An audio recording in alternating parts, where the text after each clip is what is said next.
मुंबई में तुम्हारे जैसों को पता है क्या कहते हैं? स्ट्रगलर। उनको मालूम है, लेकिन पहले शाहरुख खान और अमिताभ बच्चन को भी यही कहते थे। फिर क्या हुआ? इंडस्ट्री ने उनको ढूंढ लिया, बन गए स्टार। अबे वो इतिहास है बे।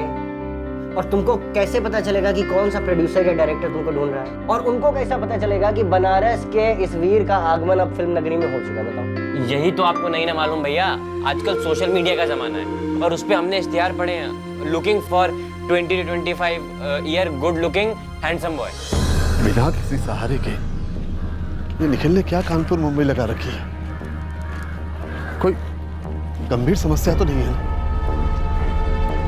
पापा, हमें निखिल को ना मुंबई जाने देना चाहिए था, उसको सपोर्ट करना चाहिए।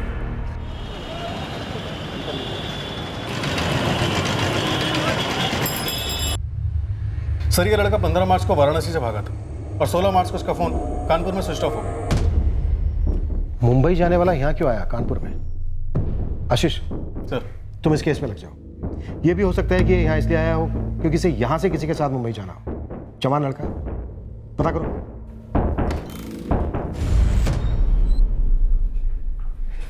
जब हमारे बेटे ने सब कुछ सच बता दिया है तो आप उसे छोड़ क्यों नहीं रहे हैं? क्योंकि हम नहीं मानते कि आदित्य सच बोल रहा है। ना मानने का कोई खास कारण? सुनील मल्ला सिविल का काम किसके घर कर रहा था? आदित्य सिंह। सुनील मल्ला ने अपनी दुकान किसे बेची? आदित्य सिंह। बैलेंस के 5 लाख रुपए के लिए 2 साल से सुनील मल्ला को कौन नचा रहा था? आदित्य सिंह। तो फिर आदित्य सिंह के ड्राइवर आलोक पांडे की सुनील मल्ला के साथ कैसी निजी दुश्मन? वो भी ऐसी वाली कि आलोक पांडे सुनील मल्ला का मर्डर कर दे। आलोक 4 साल से हमारे बेटे का ड्राइवर था। उससे पहले की जिंदगी में वो क्या था ये हमें कैसे पता हो सकता है?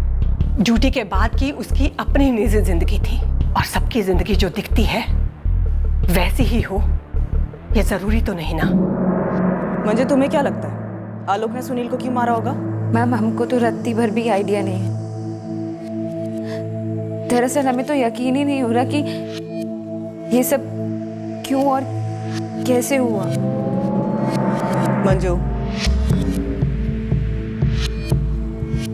मंजू, मंजू, तुम्हें पता है ज्ञानी कह के गए कि इंसान की असलियत वो नहीं होती जो वो सोचता है, उसकी असलियत वो होती है जो वो छुपाता है। हम आपसे कुछ छुपा नहीं रहे हैं। आदित्य भैया ने जो भी आपसे कहा वही सच है। पर जब हम तुम्हारे आदित्य भैया से बात कर रहे थे तब तो तुम वहां नहीं थी। तो फिर? देखिए, आपको जो भी बात करनी है आप भैया से कर लीजिए, हमें और कुछ भी नहीं कहना। यकीन मानो मेरा, तुम बोलोगी मंजू, जरूर बोलोगी। आपने हमारे पति को धोखा दिया आदित्य जी, उनकी वफादारी का नाजायज फायदा उठाया आपने। बकवास मत करो मीनाक्षी। तुम्हारे पति को तुम जानती थी, सबसे ज्यादा वो तुम्हारे करीब था। लेकिन सबसे ज्यादा वक्त तो वो आपके साथ बिताते थे ना। तो फिर उसने हमें धोखा क्यों दिया? वो सुनील मल्ला के साथ उसकी क्या निजी दुश्मनी थी? कोई दुश्मनी नहीं थी। तो उसने हमें बलि का बकरा क्यों बनाया? आप तो जिंदा, बलि तो हमारे पति की चढ़ गई। और जाते जाते आपसे एक बात और कहना चाहती हूँ आदित्य जी, कि आप भुगतेंगे हमारे पति की हत्या का खामियाजा, आप जरूर भुगतेंगे।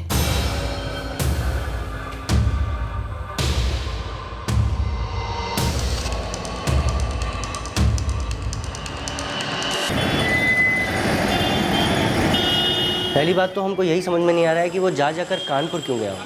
और दूसरी बात, हमको जरा भी हिंट नहीं था कि वो मुंबई भागने वाला है। जी, तू भागने के बारे में कुछ ना कहो, लेकिन मुंबई जाने के बारे में कुछ तो कहा होगा ना? कोई नाम, कोई जगह, कुछ भी? नहीं मुकेश भैया, उसको तो मुंबई के बारे में कुछ पता ही नहीं था। दरअसल हमने ही उसको 2 बातें बताई थी।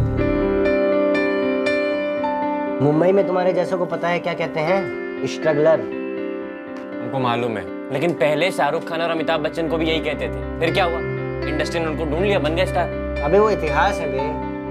और तुमको कैसे पता चलेगा कि कौन सा प्रोड्यूसर या डायरेक्टर तुमको ढूंढ रहा है? और उनको कैसा पता चलेगा कि बनारस के इस वीर का आगमन अब फिल्म नगरी में हो चुका? बताओ। यही तो आपको नहीं ना मालूम भैया। आजकल सोशल मीडिया का जमाना है और उस पे हमने इश्तिहार पढ़े हैं, looking for 20 to 25 year good looking handsome boy. ऐसा नहीं होता भाई, वहाँ कास्टिंग एजेंसी होती है, उसका कास्टिंग डायरेक्टर होता है। सारे एक्टर जा करके उनको अपना अपना फोटो देते हैं, फिर जब जैसा जरूरत होता है उस हिसाब से वो अपने हिसाब से तुमको ऑडिशन में बुलाते हैं। तो ऐसा कोई हो तो आप देखो ना मुंबई में, मतलब आप जानते हो जिसको। भाई मुंबई नगरी जो है ना, वो सिनेमा की राजधानी है। जितने पनवाड़ी होंगे ना वहाँ, उससे कहीं ज्यादा कास्टिंग डायरेक्टर होंगे। अरे तो और अच्छा है ना, मतलब सबको मिल लेंगे। अब सबसे पहला वो कर लेंगे, आशीर्वाद लेंगे और बन जाएंगे स्टार। हमने मुंबई में किसी के बारे में कुछ पता नहीं किया, क्योंकि असल में हम खुद वहाँ किसी को नहीं जानते। अपने वाराणसी में केवल निखिल तो ऐसा नहीं होगा ना जिसको हीरो बनने का चस्का लगाओ, और भी तो लड़के लड़कियां होंगे जिनको तुमने फोटो वोटो लिया हो। नहीं ना मुकेश भैया, उनके फोटोग्राफर अलग होते हैं, बहुत तगड़ा पैसा लेते हैं वो लोग। हमने तो ऐसे यारी दोस्ती में निखिल का पोर्टफोलियो कर दिया था। निखिल ने 10 दिन तक घर में एक फोन तक नहीं किया है। हमसे नाराज हो, मुकेश से नाराज हो, लेकिन अपनी माँ से भी। जीतू, निखिल से तुम्हारी अच्छी बनती थी, तुम लोग एक दूसरे के बारे में सब कुछ जानते हो। कानपुर में कोई चक्कर वक्कर था क्या उसका? आपका मतलब है लड़की? हाँ, क्या पता उसी के साथ भागा हो मुंबई को। नहीं मुकेश भैया, निखिल की कोई गर्लफ्रेंड नहीं थी। अगर होती तो वो हमको जरूर बताता, और अगर हमको मालूम होता तो हम आपको जरूर बताते।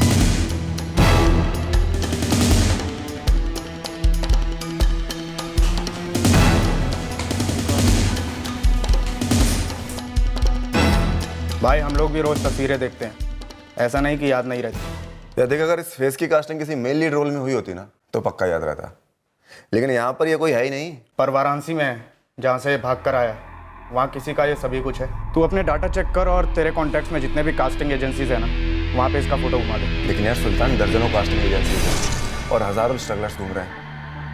कुछ भी पता करने के लिए ना सॉलिड टाइम जाएगा। रमेश, यहाँ कानपुर में मैंने इस निखिल चौधरी को ढूंढने की हर मुमकिन कोशिश की, पर कुछ हाथ नहीं लगा। मुंबई से भी कुछ पता नहीं चला है। कास्टिंग एजेंसी, एक्टिंग क्लास, हर जगह ढूंढा जा रहा है। लड़का हवा हो गया। कानपुर में भी कोई कनेक्शन नहीं मिल रहा। वही तो इशू है। निखिल के फ्रेंड्स, फैमिली, किसी को अंदाजा नहीं कि वो कानपुर क्यों गया था। उस पॉइंट पर हमारे हाथों में 2 केसेस थे, एक सुनील मल्ला और आलोक पांडे का मर्डर केस, और एक निखिल चौधरी का मिसिंग केस। मैडम, इस आदित्य सिंह ने आलोक पांडे को मरवाने के लिए कोई सुपारी दी हो, ऐसी कन्फर्मेशन हाथ नहीं लगी। पर आलोक का मर्डर तो हुआ है ना शिवा। हाँ, पर मैडम इस आलोक पांडे और इस सुनील मल्ला के बीच कोई कनेक्शन भी तो नहीं बन रहा। मतलब तेरे हाथ कुछ नहीं लगा? पर ये उल्टी खबर है, जो अपने आदित्य सिंह है, टिम्बर वाले, क्या नाम है उसकी बहन? मंजू। हाँ, मंजू। उसको केवल लोगों ने उस सुनील मल्ला के साथ में देखा था। मुझे पहली नजर में डाउट तो हुआ था कि ये लड़की अपने जज्बातों पे पर्दा डाल रही है, पर शिवा मुझे लगा था कि मंजू का आलोक के साथ कुछ चल रहा है। बाकी इस केस में नया एंगल बना है। मंजू, तुम्हें पता था कि तुम्हारे आदित्य भैया तुम्हारे सुनील को मारने वाले हैं? हमने आपसे कितनी बारी कहा कि हमारे आदित्य भैया ने सुनील को नहीं मारा। पर तुम हमसे ये नहीं कह रही हो कि सुनील तुम्हारा सुनील नहीं था। मंजू, तुमने हमें पहले क्यों नहीं बताया कि सुनील और तुम्हारा लव अफेयर था?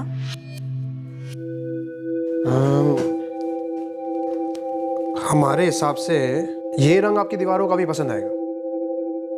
बहुत जानकारी है आपको हमारी पसंद की। अरे ये रंग हमारी पसंद के लिए थोड़ा फीका है। और भी है, देख लो। और कोई नहीं है आपके पास? फिलहाल तो नहीं है, पर हम कुछ और हाजिर कर सकते हैं। तो करो जल्दी। ये वाला। ये वाली फील के लिए तो 3 कलर मिक्स करना होगा, थोड़ा मुश्किल है। तुमसे हो पाएगा या नहीं?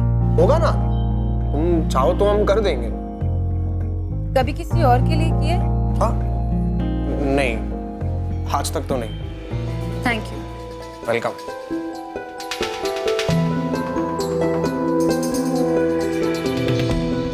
अभी थोड़ा थोड़ा जम रहा है।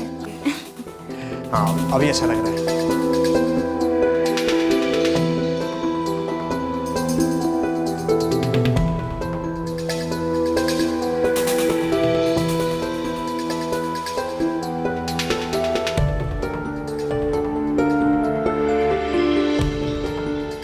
सुनील और हमारी दोस्ती हो गई थी और हम दोनों एक दूसरे से प्यार करने लगे थे, लेकिन भैया को इस बारे में कुछ भी नहीं पता था।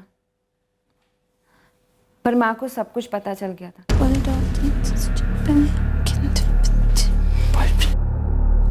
क्या हुआ माँ?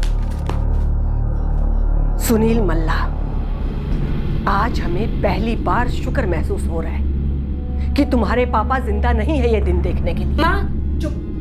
घर के पैखानों की मरम्मत करने के लिए बुलाया था ना उसे। मंजू, तुमने एक बार भी नहीं सोचा कि वो किस तबके का है, किस जात का है? इंसान की जात का है, ईमानदार है, मेहनती है, और सबसे बड़ी बात माँ, हम दोनों एक दूसरे को दिल से पसंद करते हैं। बिरादरी की नाक कटवाकर तुम दिल लगाओगी? माँ, बिरादरी, जात पात ये कोई नहीं मानता है। वक्त बदल गया है माँ। वक्त का काम है बदलना, लेकिन जो हम है ना, हम कभी नहीं बदलते मंजू। आदित्य से कहकर तुम्हारे लायक और हमारी बिरादरी का एक रिश्ता लाने के लिए कहने वाले हैं हम। माँ, आप हमारे साथ नाइंसाफी कर रही हैं। नाइंसाफी तो तुम्हारी जवानी कर गई है तुम्हारे साथ। हम तो केवल लगाम दे रहे हैं। और तुमने लगाम नहीं दी, फिर आलोक ने घोड़ा दबा दिया सुनील पर, तुम्हारी माँ के कहने पर। नहीं, माँ ऐसा नहीं कर सकती। तो तुम्हारी माँ को पता कैसे चला? हमें नहीं पता, लेकिन उस दिन के बाद से ही आलोक हमें कॉलेज ले जाने और छोड़ने लगा। आलोक, वफादारी सिर्फ भैया से ही होगी या हम भी तुमसे कुछ उम्मीद रखें? मतलब हम कुछ समझे नहीं, आप क्या कहना चाहती हैं? तुम्हें हम पे नजर रखने को कहा गया है ना? नजर?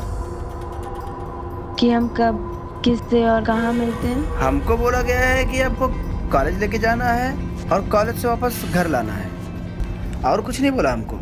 आलोक हमारी फैमिली का बहुत भरोसेमंद आदमी था, पर हम सुनील के मामले में उस पर भरोसा नहीं कर सकते थे, इसलिए उस वक्त से हमने कॉलेज वक्त में मिलना बंद कर दिया।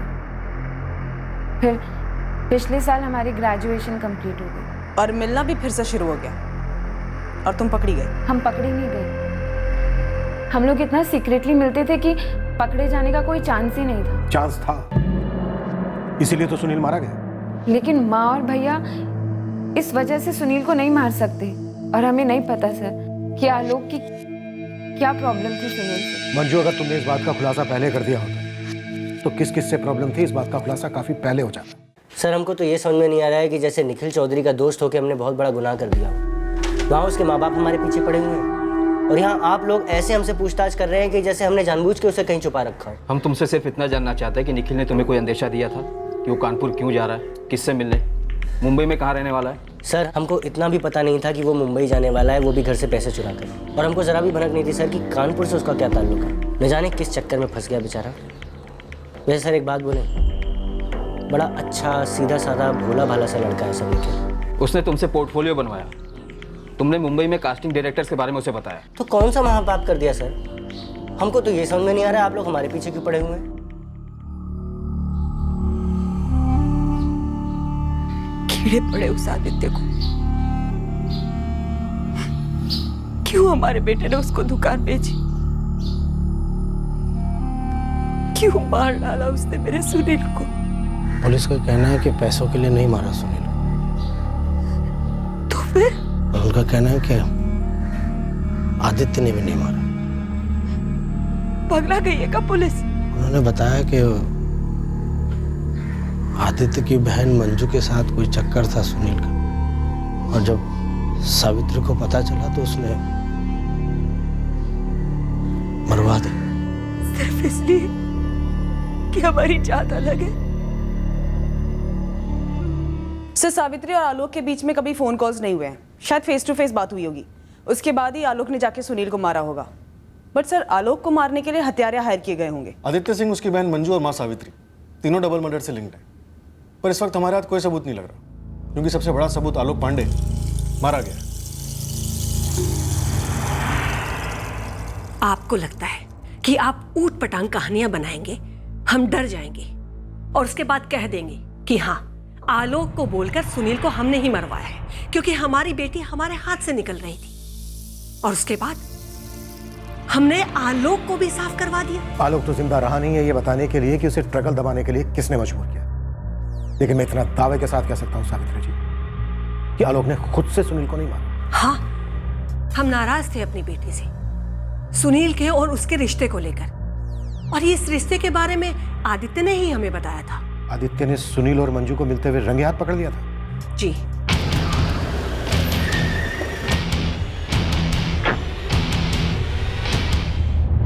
सुनील मल्ला, वो कॉन्ट्रैक्टर। हाँ हाँ माँ वही, और मंजू अभी भी उसके साथ है।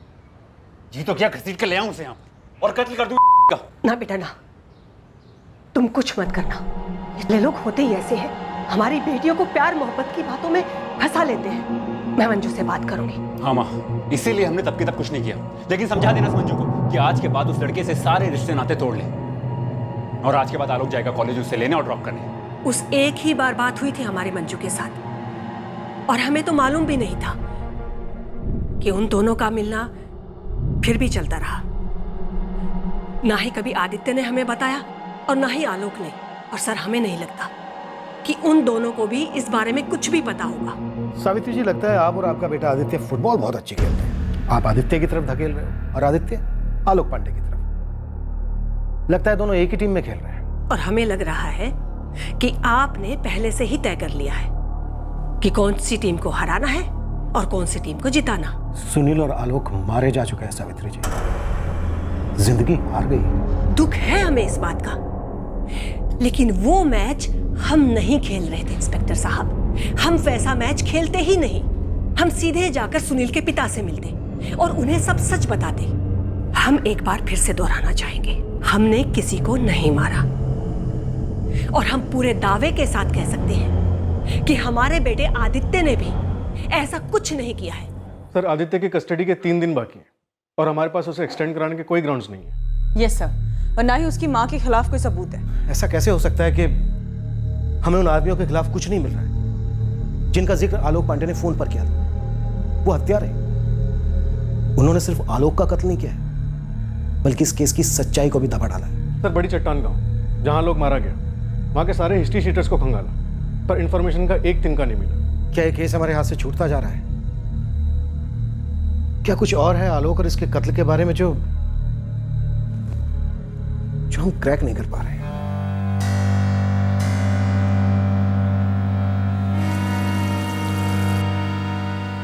आप और भैया सुनील के जात के परे देख नहीं पाए ना उसे कभी, पर हम उसके अंदर झांक चुके थे।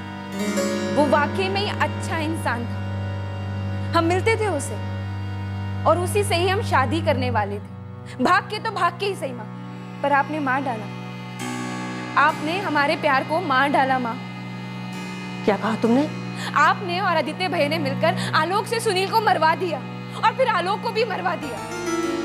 आप लोगों के हाथ एक नहीं, दो ईमानदार और बेकसूर लोगों के खून के धब्बे हैं माँ। छोटे लोगों के साथ में रहकर तुम्हारी सोच भी छोटी और घटिया हो गई।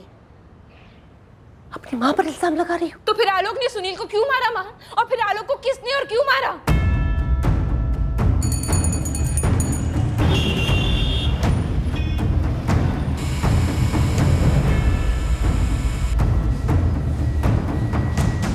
सर, जब से हम जानते हैं जीतू और निखिल दोस्त हैं। बचपन से निखिल को एक्टिंग का शौक था। पर सर, बात क्या है? जीतू कुछ जानता है क्या? वो क्या जानता है अभी हम कुछ कह नहीं सकते, और उस पर शक करने का हमारे पास कारण है। क्यों? 15 मार्च को आपका भाई निखिल घर से चला गया। सबको यही लगा कि वो मुंबई गया होगा, पर वो गया कानपुर, क्योंकि 16 मार्च को उसके फ़ोन का लोकेशन कानपुर था और इस जीतू के फ़ोन का लोकेशन भी 18 मार्च को कानपुर ही दिखा रहा है। हाँ सर, हम गए थे कानपुर। कोई जुर्म है क्या? सर, आप लोग हम पे शक क्यों कर रहे हैं? सर, आप लोग समझ क्यों नहीं रहे हैं कि हमको नहीं पता था कि निखिल घर से भागने वाला है मुंबई जाने के लिए। हमको ये भी नहीं मालूम कि वो कानपुर गया, किस लिए गया। सर, यहाँ तक कि घर से निकलने के बाद उसने हमको एक फ़ोन तक नहीं किया है। वो तो तुम्हारे फ़ोन रिकॉर्ड्स में दिख रहा है कि निखिल ने तुम्हारे नंबर पर कॉल नहीं किया। लेकिन जीतू, 18 मार्च को तुम कानपुर किस काम से गए थे? जी, एक पर्सनल काम था सर। जब कोई आदमी पर्सनल कहता है तो उसका एक ही मतलब होता है लड़की। और हमें रत्ती पर फर्क नहीं पड़ता कि तुम्हारा अफेयर किससे चल रहा है, जब तक कि हमारे केस से कोई ताल्लुक ना हो। तो बेटा जल्दी बता दो कि तुम कानपुर क्यों गए थे, क्योंकि हमें शक नहीं, यकीन सा है कि तुम निखिल के बारे में कुछ जानते हो जो हमें नहीं बता रहे। सर, कोई लड़की का मामला नहीं था सर। वो हमारे एक मौसेरे भाई की डेथ हो गई थी सर, तो उसके क्रियाक्रम में गए थे कानपुर बस।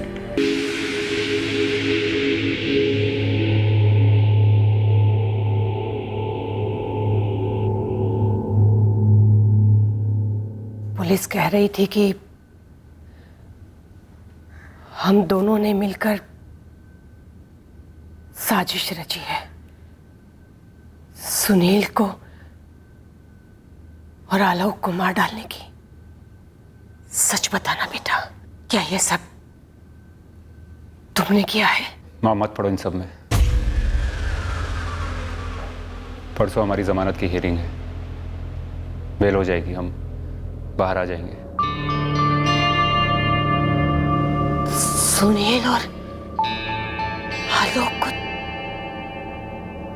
तुमने मारा आदित्य?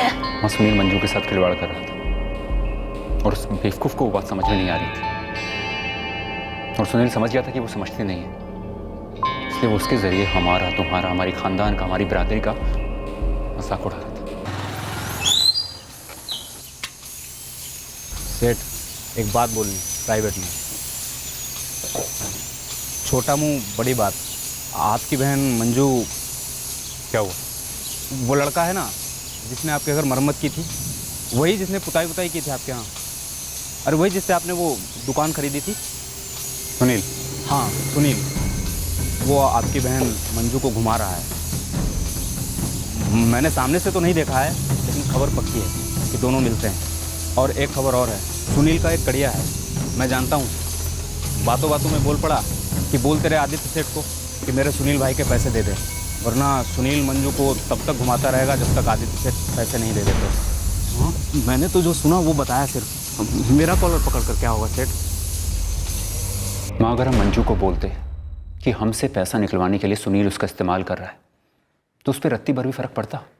नहीं, आपने बोला था ना उसको, छोड़ दिया छुप छुप के मिलना उससे। तो मार डाला सुनील को,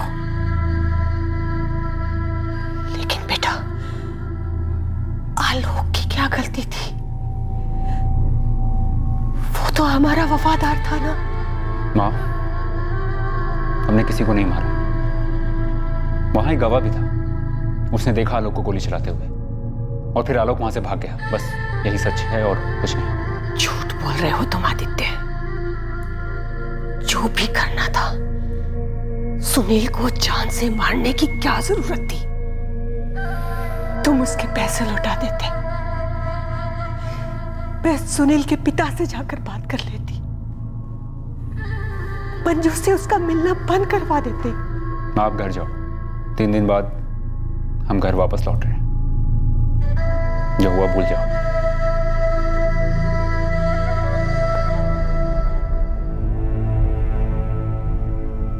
देख, अभी 2 लाख दे रहा हूं, 3 लाख अगले हफ्ते दूंगा। हम एक लालबाग के साइड पर है। हम जा रहे हैं चांदपुर, और लालबाग रास्ते में तो पड़ता नहीं है। तुम ऐसा करो, राम मंदिर के पास वाले रास्ते पर हमसे मिलो, पैसे वहीं दे देंगे। ठीक है आदित्य जी, हम 10 मिनट में निकल जाएंगे। आपको तो 15-20 मिनट लग ही जाएंगे पहुंचने में।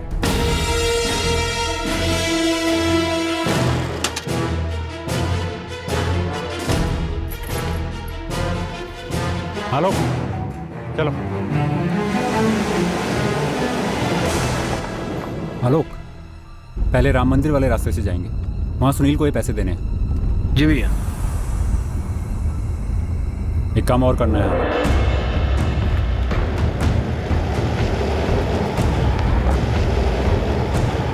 क्या सुनील को खत्म करना? हाँ। आलोक, वो हमारी इज्जत खत्म करने पे तुला है। हमारी बहन मंजू के साथ खिलवाड़ कर रहा है, नचा रहा है उसे कठपुतली की तरह।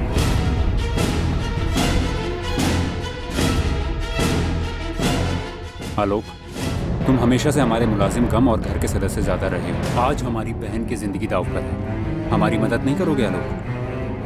पहले हम गाड़ी से उतरेंगे, उसको पैसे देंगे, उसे जरा भी भनक नहीं होगी कि क्या होने वाला है। फिर हम वापस आके गाड़ी में बैठ जाएंगे और तुम्हें इशारा करेंगे, और तुम जाओगे, उड़ा डालोगे उसे। शायद एक गोली कम पड़े, दूसरी डालनी पड़े, पर याद रखना आलोक, करीब से उड़ाना उसे। सोचो मत आलोक, कर दो। आलोक, हमारी इज्जत तुम्हारी इज्जत है।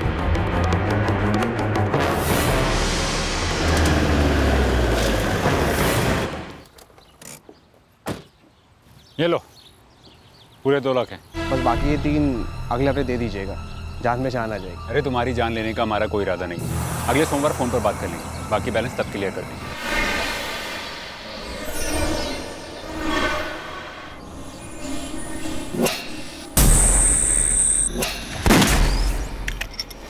गोली चलाओ, कट्टा दे आलोक।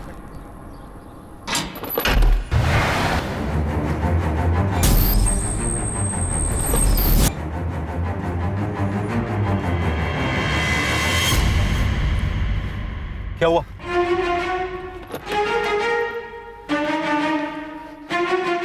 आलोक, क्या कर रहे हो ये? कहे क्या आपने ऐसा? हाँ? आप हमको फंसा रहे हो? देखो, तुम्हारा बाल भी बाका नहीं होगा। हम है ना? अच्छा, तो फिर कट्टे को रुमाल से काहे पकड़े? हमको बेवकूफ समझते हैं आप? हम पर बंदूक तानोगे? अपने मालिक पर? क्यों किया आपने ऐसा? हाँ? काहे मोहरा बनाया आप? अपने घर की इज्जत बचाने के बहाने आपने हमारी जिंदगी बर्बाद कर दी। चुपचाप गाड़ी में बैठ जाओ। अरे किसी ने कुछ नहीं देखा, कोई नहीं पकड़े जाएगा। हम बेवकूफ थे जो आपकी बातों में आके अपनी जिंदगी बर्बाद कर ली हमने। हम जा रहे हैं और लौट के कभी नहीं आएंगे। आलोक!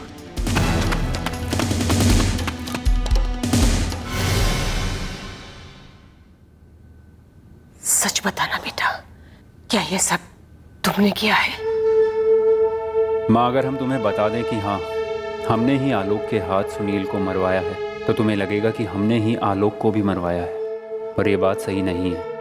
हमने आलोक को नहीं मरवाया, लेकिन ये आलोक की मौत हमारे लिए एक तीर से दो निशाने हैं। हालांकि आलोक को हमने कभी निशाना नहीं बनाया था। ये सब तुमने करा है? आलोक पांडे? हाँ जी, आलोक पांडे कन्नौज से।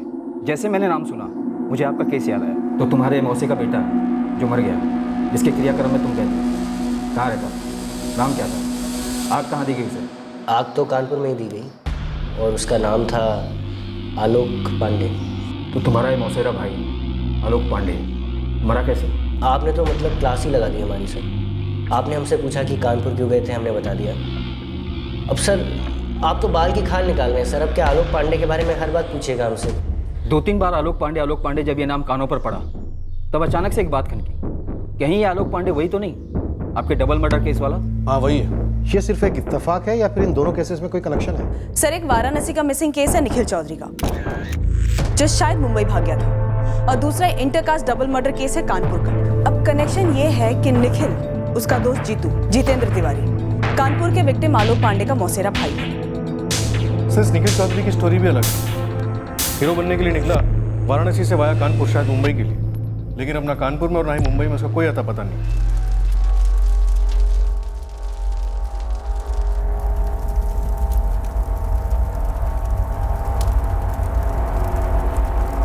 जी हाँ, जीतू भैया यहाँ आए थे। जीतू भैया आलोक के सबसे करीबी भाई हैं। दरअसल आलोक का और कोई करीबी रिश्तेदार नहीं है। मीनाक्षी जी, ये जीतू आलोक पांडे का इकलौता करीबी रिश्तेदार है? जी हाँ।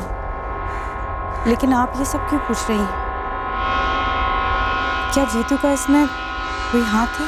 वही मैं आपसे पूछ रही हूँ मीनाक्षी। हाथ है? रमेश, इस जितेंद्र तिवारी उस जीतू को क्रैक करना ही होगा। मुझे नहीं लगता ये दोनों केसेस इत्तेफाक से जुड़े हैं। जरा अंदाजा लगा के देखो। 15 मार्च को निखिल चौधरी वाराणसी से गायब होता है, फिर 16 मार्च को उसका मोबाइल फोन स्विच ऑफ होता है कानपुर में।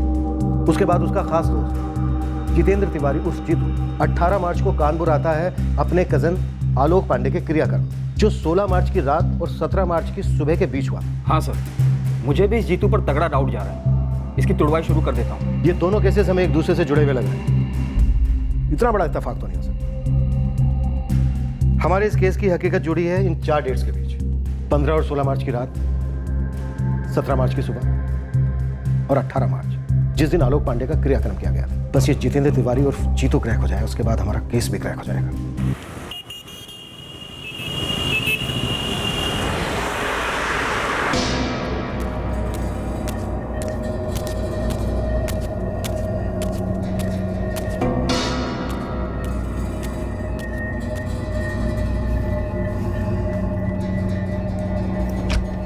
अरे वाह, चाइनीज।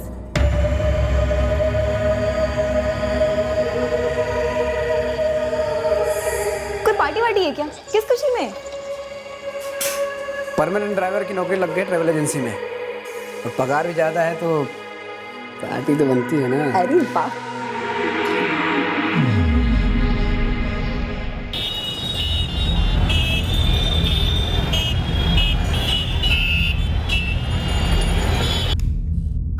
हेलो, हमारी जान खतरे में साहब, ये लोग हमको मारते के साहब।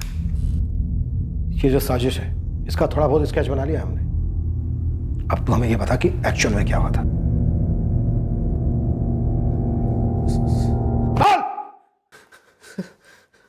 सर वो आलोक भाई फंस गए थे सर। उनके मालिक आदित्य ने धोखे से उनसे एक आदमी का कत्ल करवा दिया सर, जिसका मालिक की बहन के साथ चक्कर चल रहा था। सुनील मल्ला जी। मंजू सिंह, आदित्य सिंह की बहन जी। तेरा क्या किरदार था, सब कुछ बता।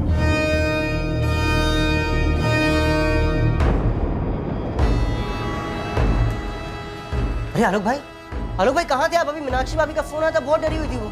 क्या हुआ क्या है? ये तो हमें लग गई यार, हमारे मालिक आदित्य ने हमको बहुत बुरी तरह फंसा दिया। क्या हुआ क्या है? हम वहाँ वापस नहीं जाएंगे।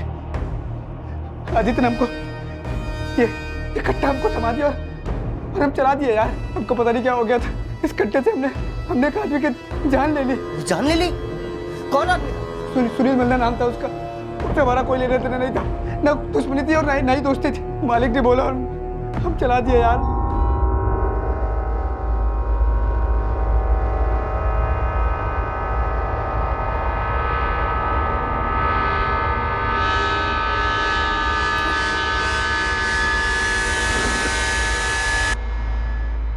देखो आलोक भाई, अब जो हो गया सो हो गया।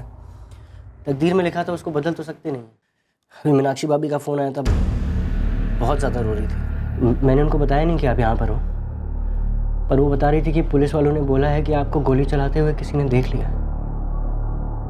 आलोक भाई उस आदमी को मारना नहीं चाहते थे सर, उन्हें मजबूर किया गया था खून करने के लिए। और इस खून के बाद आलोक ने जो फोन किया कंट्रोल रूम में, जाहिर सी बात है वो झूठा था।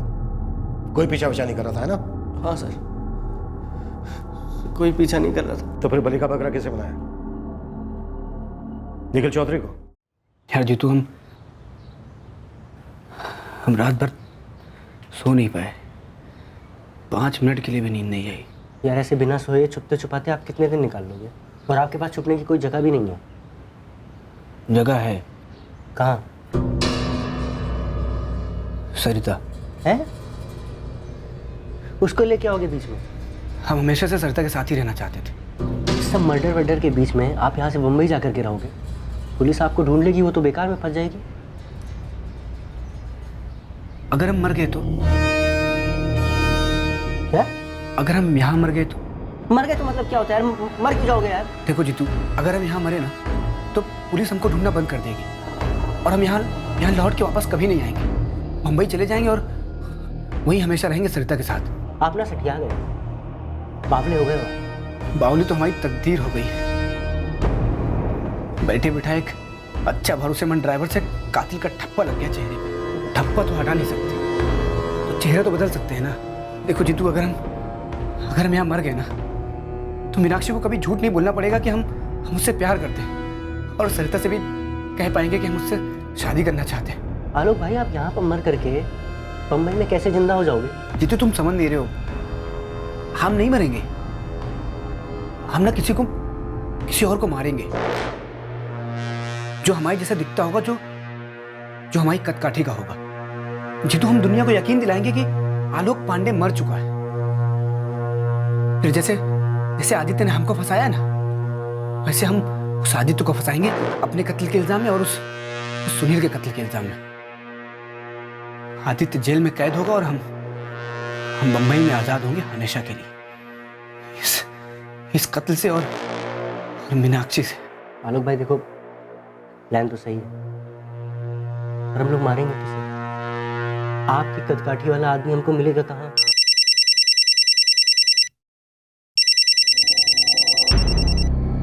हेलो जीतू भैया, फोटो प्रिंट रेडी हो गए क्या? अच्छा तो मैं लेने आऊं? ठीक है ठीक है। आलोक भाई,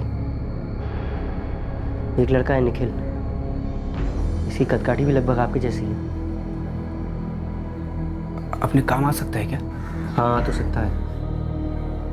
हम पटाने की कोशिश करते हैं। हमारी जिंदगी बचा ले यार, बहुत एहसान होगा तेरा। बढ़िया फोटो आई भैया। यार पहले कभी हम तुमसे बात कहे नहीं है, लेकिन आज कहते हैं। कह दें? कहिए ना भैया। भाई यार तुम में दम है, और तुम्हारे लिए ना जगह बन सकती है मुंबई में। आपके मुंह में केसर रबड़ी भैया। तुम्हारे लिए गुड न्यूज़ है। अरे तो पहले बताते ना, बोलिए। तो क्या है, हमारे एक मौसेरे भैया हैं जो मुंबई में रहते हैं। उनकी एक टॉप की हीरोइन से पहचान निकली है। कल रात को हम उनसे बात कर रहे थे तो बातों बातों में बात निकली। अरे भैया ये तो बहुत सुपर बात है, और आपके भैया हैं तो हमारे लिए कुछ तो करेंगे। अरे बिल्कुल, सबसे पहले हमने यही बात की उनसे और उन्होंने क्या कहा, बोले कुछ तो हो सकता है भाई। आप उनसे कहिएगा कि हमको अगर एक चांस देंगे ना, कहेंगे तो हम आग में भी कूद जाएंगे। तुम्हारे लिए ना सबसे बड़ा आग का दरिया तुम्हारे घर वाले हैं, उसे कैसे पार करोगे? मम्मी पापा मानेंगे? तुम्हारे ये मुकेश भैया मानेंगे? अभी नहीं, लेकिन हम इतने बड़े बेवकूफ नहीं कि इतना बड़ा मौका जाने देंगे। जाओ जाओ तुम घर जाओ। अरे भैया मेरी अरे तुम घर जाओ, अपना बैग पैक करो, थोड़े पैसे इकट्ठा करो और 15 मार्च की रात को चुपचाप बिना किसी को बताए यहाँ आए। ठीक है फिर क्या, हम और तुम जाएंगे कानपुर जहाँ मुंबई से मेरे भाई आए हुए हैं, और 16 को ही उनको वापस मुंबई जाना है। और मेरे भाई इस बार तुम जाओगे उनके साथ। तो हमको लेके जाएंगे? हाँ हाँ, बात कर ली है हमने, पक्का? अरे पक्का।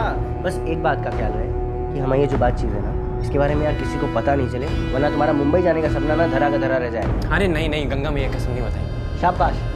तो फिर 15 की रात को मिलते हैं यहीं। 15 मार्च की रात काफ़ी देर हो गई थी। आखिर में निखिल हमारे स्टूडियो आया। हमने अपना मोबाइल स्टूडियो में ही छोड़ दिया और निखिल को लेकर कानपुर के लिए निकले। आजा। भैया मुंबई की ट्रेन आज रात की है क्या? यार भाई को बेटा पता होगा, उनके मूड पे डिपेंड करता है। ट्रेन तो ट्रेन, वरना फ्लाइट तो फ्लाइट। अच्छा भैया, फ्लाइट का जो खर्चा हमको बता देना, हम घर से पैसा लेके आएंगे। तुम टेंशन क्यों ले रहे हो यार, वो देख लेंगे, भाई देख लेंगे।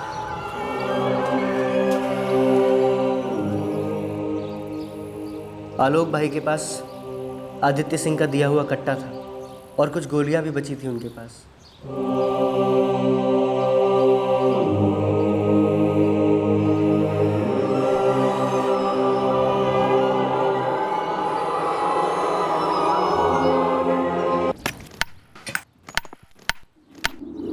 इसे अब आलोक बनाना होगा। कपड़े आलोक के, सब आलोक का। आज के बाद ये आलोक पांडे।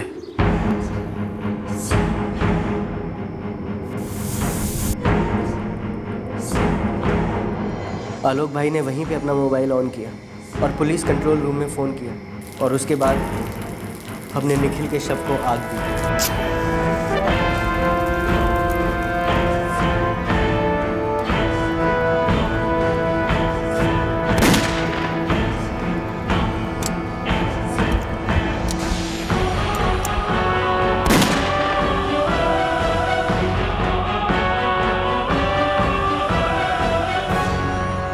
मुंबई की वो टॉप एक्ट्रेस सरिता, उसका नंबर और एड्रेस है।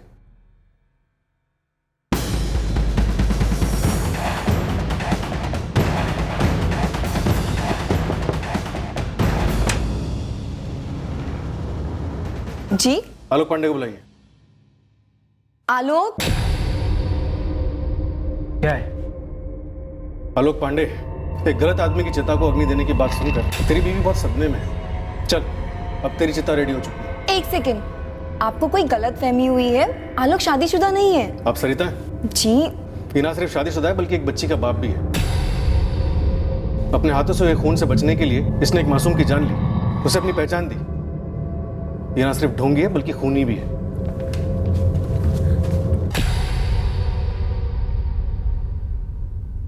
जो हाल आपका यहाँ है वही हाल वहाँ मुंबई में उस सरिता का भी है। वैसे वो भी यहीं कानपुर की ही है। मीनाक्षी जी, आपके पति आलोक का और इस सरिता का पिछले 3 साल से चक्कर चल रहा है, और पिछले 3 सालों में वो इसे झांसे ही देता है कि वो कुंवारा है और इससे शादी करेगा। आलोक ने ये दूसरे आदमी को मारना, ये सब ढोंग और इससे छुटकारा पाने के लिए किया। मीनाक्षी जी, हम ऐसा कह सकते हैं कि वो पहला कत्ल करके फंस गया था, पर फिर उसने सोचा कि ये ढोंग करके वो अपने प्राण भी बचा लेगा और आपसे छुटकारा भी मिल जाएगा। मुझे समझ में नहीं आ रहा है कि मैं सबसे ज्यादा दुखी कब थी, जब उनकी मौत के बारे में पता चला तब, या ये पता चला कि उनका प्यार मेरे लिए 3 साल पहले ही मर चुका था। सोच रही हूँ क्या वाकई मैं इस आदमी को जानती हूँ या नहीं। उन्होंने निखिल का बैग और उसकी सारी चीज़ें जला दी, सिवाय उसकी लाश के, जिसे उन्होंने आधा जलाकर छोड़ दिया था, और बाद में जिसका क्रियाकर्म भी कर दिया, ये समझ करके कि वो आलोक पांडे की लाश है।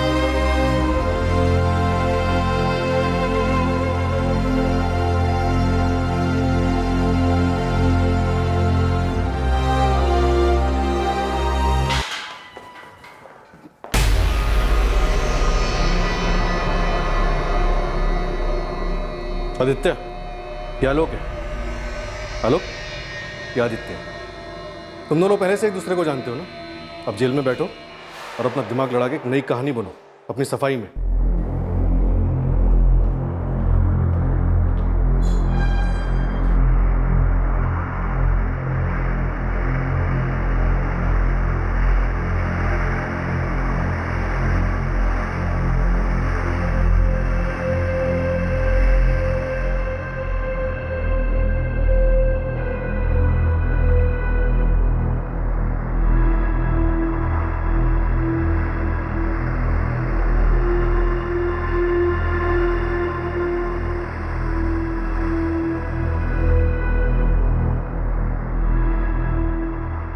माँ, इतने भयंकर तरीके से सुनील को मार डाला भैया ने। अब आप बताइए, जात, बिरादरी, खानदान, क्या औकात रह गई इन सब की यहाँ? बोलिए ना सच। जमाने के साथ ना चलने में कौन से क्या फायदे हुए? कानून तोड़कर, इंसानियत का कत्ल करके क्या हासिल हुआ?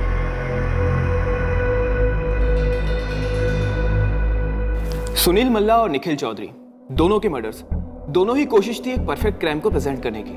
और अगर निखिल के बहके कदमों को सीरियसली मिसिंग केस के तौर पर ना लिया जाता तो यह परफेक्ट क्राइम हो सकता था। हो सकता था, पर हुआ नहीं। ये दोनों मर्डर्स परफेक्ट से कोसों दूर थे। और यही एक थॉट, यही एक आइडिया हम ऑफिसर्स को बार बार अपने दिमाग में दोहराना होता है कि हमें परफेक्ट क्राइम की धारणा की कमर तोड़नी है। हमें याद दिलाना होता है सभी को कि कॉन्फ्लिक्ट चाहे किसी भी प्रकार का, अनमन मतभेद चाहे जो भी हो, उन्हें बातों से हल किया जा सकता है। बातचीत का रास्ता सबसे सही रास्ता होता है, भले ही वो शुरुआत में मुश्किल क्यों ना हो। नफरत भरा गुस्सा जब बंदूक या चाकू का रूप धारण करता है, जाने देता है, तब दो सच्चाइयां सामने आती हैं। एक, विक्टिम के करीबी लोगों का ना मिटने वाला दर्द, और दूसरी, गुनहगार को मिलने वाली ना माफ होने वाली सजा, जो कम दर्दनाक नहीं होती। जुर्म सिर्फ दर्द दे सकता है, हल कभी नहीं।